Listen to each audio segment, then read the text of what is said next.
Currently, basic tops are trendy, although they have been a part of fashion, but currently they are trendy and babes are grabbing it because it is very easy to wear, very easy to style, and very, very comfortable. So here is a detailed tutorial on how to make a well-fitted basic top, and this is something you can sell and make a lot of profit. You can even sell it in bulk to people at discounted price, and trust me, you will be amazed at the turnout. And hi, my name is Whitney Highway, and if you're just seeing this channel for the very first time, you're highly welcome.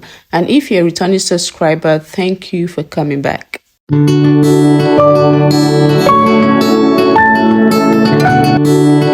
So basic top comes in different ways. There is the one with the short sleeve, there's a basic top with the long sleeve, there is also a crop basic top and a full basic top. There is also one that has opening at the back, so it all depends on what you want and how you want it. But in this tutorial, we're going to be making a basic top, and this one is going to have the short sleeve.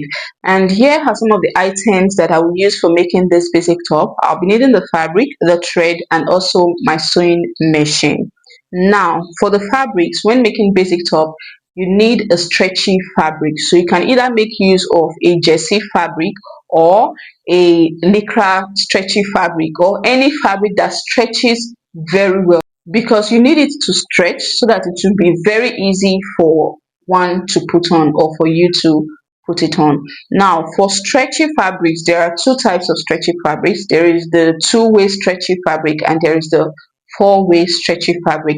Now when making a basic top, it's best you make use of a two-way stretchy fabric. Now if you take a look at this fabric, I'm just going to stretch it. You can see at this point here it is stretching out here.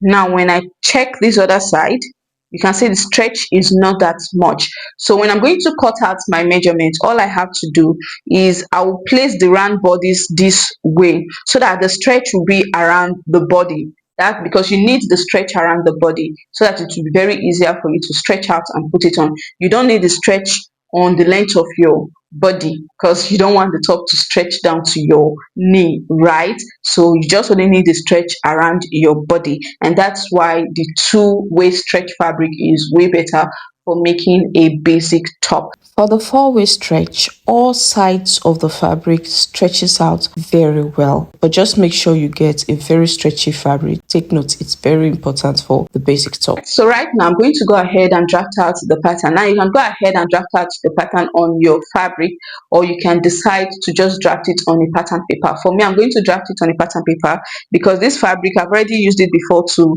make an outfit before, as you can see.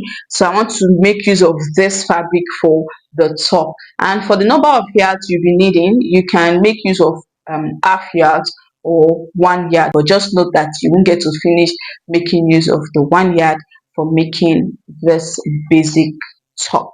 So that being said, we'll go right into the drafting. And here is a leftover pattern paper that I will use for drafting. You can make use of a large piece of paper or a newspaper if you do not have a pattern paper. Ideally, I am supposed to mark out a starting line and commence my drafting from there, but I will not be doing that because this pattern paper is not long enough for me. So the first thing to do is to mark out the neckline for the top, and I'll be using 3 inches for the neck width and come down by 3 inches for the neck depth. Now I'll connect the neck width to the neck depth like this with a curve to get the round neckline, like so. Moving on, the front and the back pattern of this basic top are the same thing. The only difference is the neckline, so I'll be drafting at the back neckline on this pattern as well. So for the back neckline, I will come down by 1 inch or 1.5 inch, and I will connect this back to the neck width like this. Now this is the back neckline. Moving on, it's time to mark out the shoulder measurement. So I'll divide my shoulder measurement by 2 and mark it out. My shoulder measurement is 16 inches, divided by 2 gives me 8 inches, and that is what I'm marking out here. From this shoulder measurement, I'll go ahead and mark out my armhole depth. Now to get your armhole depth, divide your round bust measurement by 6 plus 1.5. Now my round bust measurement is 38, divided by 6 plus 1.5 gives me 7.8 inches, and that's what I'm marking out here. And here I'm just checking that I marked it on the shoulder measurement so that I get a straight line when I'm connecting the armhole depth to the shoulder measurement like this. Now take note that if you want more ease around your armhole, go ahead and add half an inch to your armhole depth measurement. Moving on, from the shoulder, I will come down by 1 inch here to get the shoulder slant or slope, and I'll connect this 1 inch to the neck width like this to get a slanted line. Next, I will mark out the chest line by dividing my round bust measurement by 4 and marking it out. So my round bust measurement is 38 inches, divided by 4 gives me 9.5 inches, and that is what I'm marking out here like this to get the chest line. And I'll bring in my rule to connect this down to get a straight line like so, and this line is referred to as the chest line. Moving on, it's time to draw the armhole curve, and to do that I'll get the midpoint from the shoulder slope to the chest line by placing my tape like this and divide whatever I get by 2, or fold my tape into 2 like this to get the midpoint, and I'll go ahead and mark out the midpoint like this, and from the midpoint I will come in by half an inch like so. Next, I'll go ahead and connect the shoulder slope to the half an inch and to the chest line like this using my curve rule. Now you can also go ahead and use your hands to connect these 3 points together to get the armhole curve if you do not have the curve rule. Moving on, it's time to mark out my shoulder to waist measurement, which is also referred to as the waistline. So my shoulder to waist measurement is 17.5 inches, and I'll go ahead and place my tape like this and mark it out. Now take note that if you want a basic top that is a crop top, then your basic top should stop around the waist. So after marking out this waistline measurement, that should be how long your basic crop top should be. I hope you do understand. So after marking out my waistline measurement, I'll go ahead and bring in my rule and connect the points together to get a straight line like this. And this line is referred to as the waistline. And on this waistline, I'll go ahead and divide my round waist measurement by 4 and mark it out.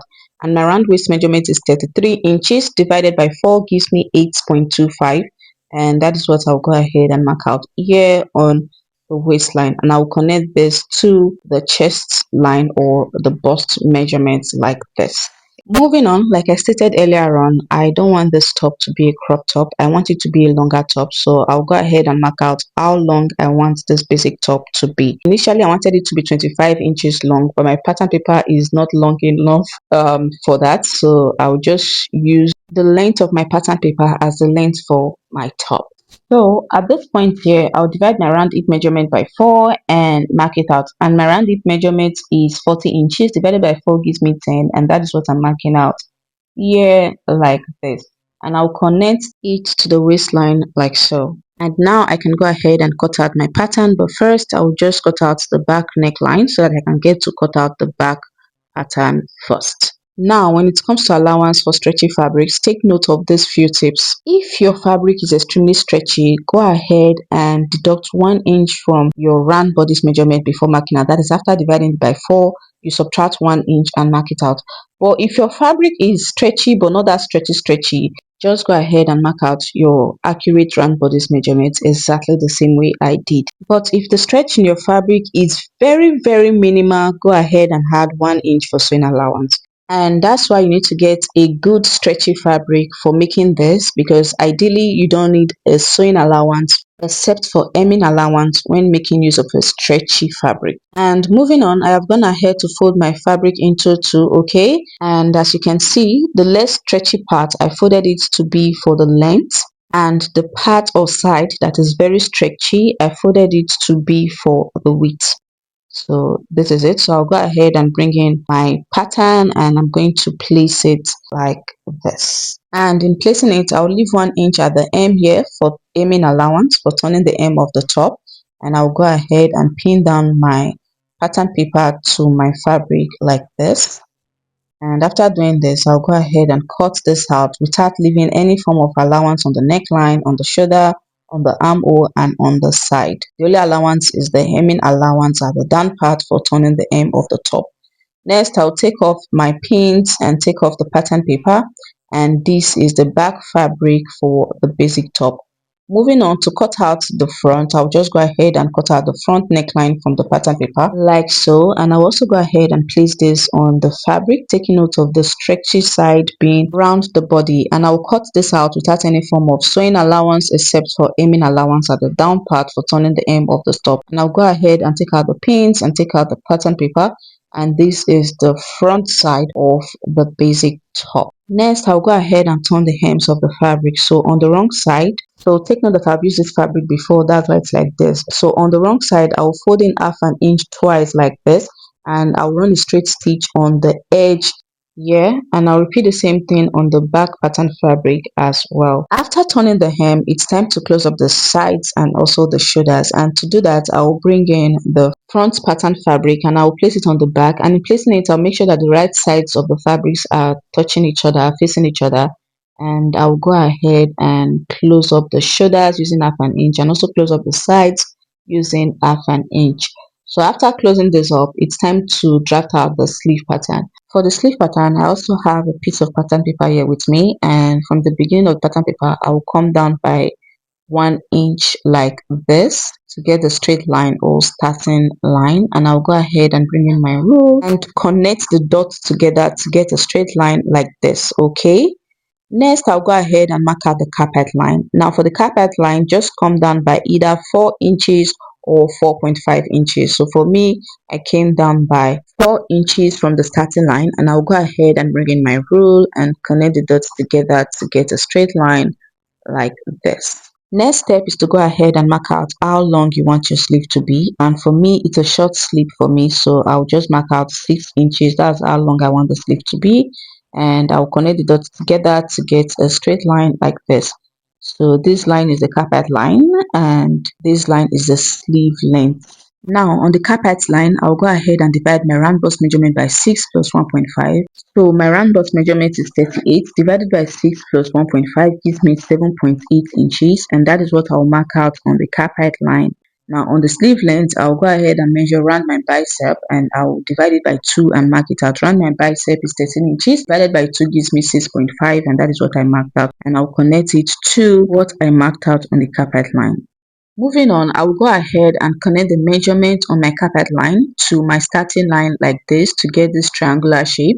Next, I will get the midpoint of this line that I just marked out by placing my tape like this and then folding it over into two and get the midpoint, and I'll go ahead and mark out the midpoint on the line like this. Now from the midpoint, I'll go up by half an inch, and then I'm going to draw a curve that is like an S shape like so to get the sleeve curve or the sleeve cap curve. So you can see that I'm placing my curve rule. I flipped it over on this other end to draw the curve like so, and the sleeve is ready. Now I can go ahead and cut this out with my scissors. So right now I'll bring in my scissors and cut this out like this, and I also cut out the side of the sleeve and also the end. When cutting out the sleeve fabric, the center part of the sleeve here is going to be on fold, meaning no opening on the fabric here, and on the sleeve hem here, I'm going to leave 1 inch for the hemming allowance of the sleeve hem, and I'm going to cut out 2 leaves. So I'll go ahead and do this and I will come back and show you. So this is it. I've cut out the sleeve fabric, so you can see I have 2 of the sleeves, and also I'll go ahead and notch the center here just to know that okay, this is the center of the sleeve, and you can see that I only left allowance at the hem of the sleeve as well. No allowance at the sleeve cap, no allowance at the side of the sleeve. I'll go ahead and take out the pattern paper like this, and the next step is to go ahead and turn the hem of the sleeve like so. So I'll also fold in half an inch twice and run a stitch on the edge of it straight down to the other end, and I will do this on the other sleeve as well. Moving on, I have gone ahead to turn the hems of the front and the back pattern. I've also gone ahead to close up the sides and also the shoulders. Right now it's time to sew in the sleeve. Now to sew in the sleeve, I'll place it making sure that the right side of the sleeve is facing the right side of the fabric here, and in placing it I'll make sure that this notch part on the sleeve, that is the center of the sleeve, is on the shoulder joining here, and I'll use my pin to hold it in place, and I'll go ahead and sew it round the armhole, and I will repeat the same thing on the other side of the armhole as well. So I'll go ahead and do this and bring it back, and this is it. I have sewn in the sleeves as you can see around the armholes. So next is to close up the side seam of the sleeve, and to do that you just bring in the sleeves side seams together. Go ahead and mark out your round bicep measurement at the hem of the sleeve, and just connect it straight down like this and run your stitch on it. So this is it on this side. You can see I've closed the side seam of the sleeve. Then I'll go ahead and cut off the excess, leaving just half an inch allowance. And to get a more professional look, make sure you weave the edges of the seam or you run a zigzag stitch on the seam. Moving on, it's time to maintain the edge of the neckline, and to do that, I'll first of all go ahead and measure round the neckline. You can do this twice to get an accurate number or figure.